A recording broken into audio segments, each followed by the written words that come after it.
பொன்முடிக்கு எதிரான வழக்கு தற்போது ஏப்ரல் 15 தள்ளி வைக்கப்பட்டிருக்கிறது. இது தொடர்பான விரிவான விவரங்களை செய்தியாளர் சுரேஷ் வழங்க கேட்போம். சுரேஷ் வணக்கம்.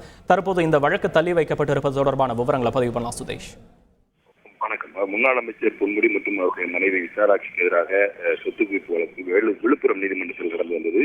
இந்த வழக்கு வேலூர் நீதிமன்றத்துக்கு மாற்றப்பட்ட நிலையில அவர்கள் இருவரையும் விடுதலை செய்து வேலூர் நீதிமன்றம் கடந்த ஆண்டு ஜூன் மாதம் தீர்ப்பளித்திருந்தது.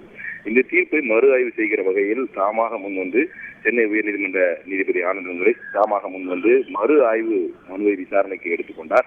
இந்த வழக்கினுடைய இறுதி விசாரணையானது இன்று முதல் மார்ச் 15 வரை என தேதி நிர்ணயிக்கப்பட்ட நிலையில் இன்றைக்கு இந்த வழக்கு விசாரணைக்கு எடுத்துக்கொள்ளப்பட்ட நிலையில அந்த வழக்கை ஏப்ரல் 15 முதல் 19 வரைக்கும் விசாரணை செய்வதாக கூறி வழக்கின் விசாரணையை நீதிபதி தள்ளி வைத்திருக்கிறார்.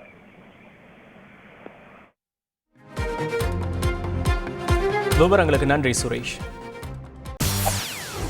செய்திகளை உடனுக்குடன் தெரிந்து கொள்ள உடனே சப்ஸ்கிரைப் பண்ணுங்க.